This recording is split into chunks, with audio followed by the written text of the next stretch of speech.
Season's greetings to everybody. I just say Happy New Year, but season's greetings. Africa is one of multi-faith. Faith from all rounds. The Abrahamic obviously being the biggest, but we respect all faiths, all colors, all creeds, people from all backgrounds. And I'm just happy that we have arrived safely at the end of the year. And as we reflect on 2023, I'd like to first and foremost say that we must never forget the heroes of yesteryear. We must never forget those who came before us and who achieved great things. They may have had different visions, but they sat at the helm and they delivered. We have as well. And in 2023, that Africa are world champions. Through the Springboks, we raise our head and look ahead, and we say congratulations to everybody. Mark Alexander and his boys have done us proud. Within Africa and Rugby Africa, we have continued with the mantle. When it is that you take over in Rugby Africa, unlike in politics, there is continuity. Our visions may be different, and mine is clear. Sport is big business. But against that, what have we done? We've ensured that the Rugby Africa competitions that were planned before I came were managed to the highest possible standards. And I'm pleased to say that some of the rugby that we've seen in 2023 has been of the highest order. We saw what happened in Madagascar. The ladies, extraordinary. 10, 15, 20,000 crowds watching women's 15s rugby was something else. Madagascar, the home nation, they deserve massive credit for what it is that they do in that country. Looking at the South Africans, the Kenyans, and the Cameroonians, all of which showed very high levels. And as we move into the future, there are many other African countries that will want to join in this process. Look at the Sevens tournaments. Kevin Venkia's Mauritius, paradise itself. And I think it's going to be the first of many tournaments there. Standards, very, very high indeed. But perhaps the icing was not even the lady sevens that we saw up in Monastir in Tunisia, which was fantastic. And I say to Aref and his team, congratulations. But what about the tournament in Zimbabwe? Aaron, you and your team put on quite a tournament. And to watch the Kenyans beat the South Africans, that was really an indication of how far and where Rugby Africa is moving in terms of standards. But the difference is our mantra, the mantra of this new Exco, my particular mantra, is that sport is big business. We're limited in just those trophies and the number of people who could compete in those trophies because of the amount of money that was available. And as we look at our vision that says that sport is big business, it means that we have to find routes to raise money. I've been into many African financial conferences and markets trying to pitch the imagery of what is Rugby Africa and getting the financial world to sit up and recognize that yes, indeed, sport is big business. The meetings at the Africa Investment Forum with the president of the African Development Bank, to others that I have pitched to at World Rugby, at the French Rugby Federation, at Agence Française Développement, AFD, all of which I've asked them for a mindset change. Within Rugby Africa, I've asked for a mindset change. Our staff are embracing it. Our EXCO are slowly trying to embrace it. Africa is trying to embrace that mindset change. But that's only half the battle. The world that controls the money, the world that determines what we can do, also needs a mindset change to meet us halfway. And that has been the battle. We've professionalized what we do internally. Committees with KPIs and terms of reference. Not easy for some of my friends on the EXCO to understand the import of this, but fundamental to the vision that I have in terms of going forward. And that back of professionalism has enabled us to table and argue and agree and then to vote on a strategic plan ahead of the other regions in the world. I've come into office and seen the problems that we've had. And therefore, rather than talk about a constitutional review, we've started the process.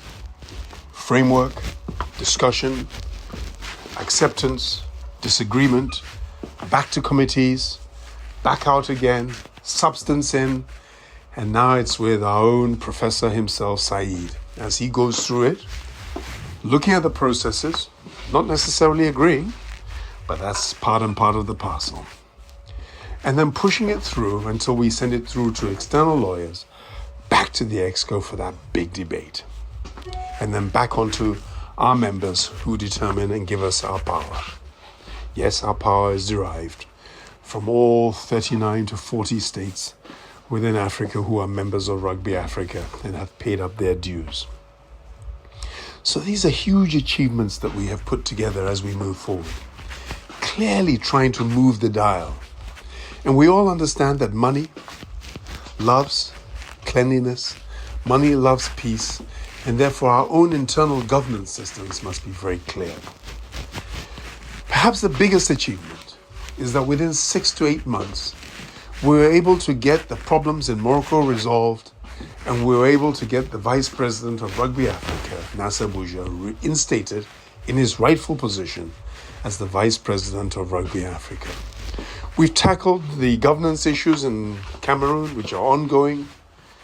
We've put a pathway for the governance issues in Ghana. We've looked very clearly at the other countries who are going through AGMs and elections, of which they have to inform Rugby Africa if they want approval, and of which we're working with them very, very closely indeed. We are raising our standards higher than the rest of the world is raising theirs.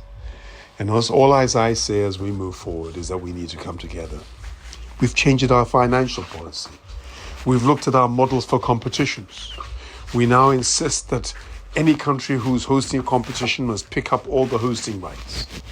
We are looking at ways in which we can raise the bar and raise the intake of money. My battles at World Rugby and the promises they've made, we're now trying to see if they are men of honor and they'll honor those promises.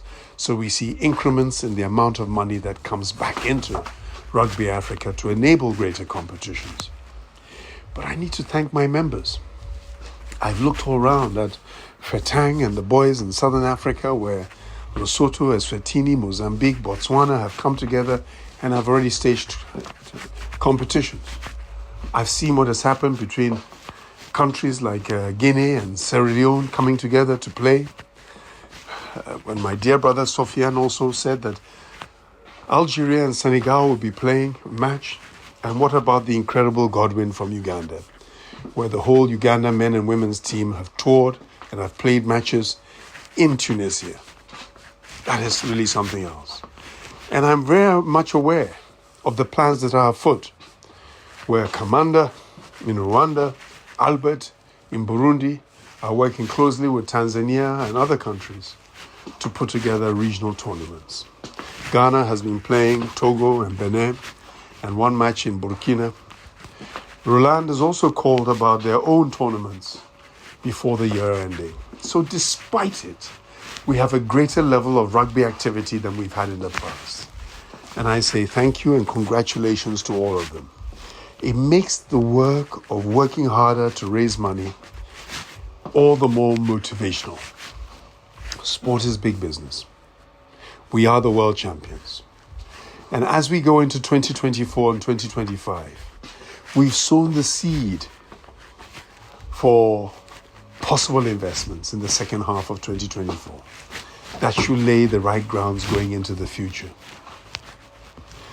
People who are interested in Rugby Africa are impressed at the way that we're operating. They're impressed with the cleaner transparency. They're impressed that agreements that we've had, like with AFD, have now been signed contractually, and we have the right to demand payment, which was never made in the past. The way forward is good.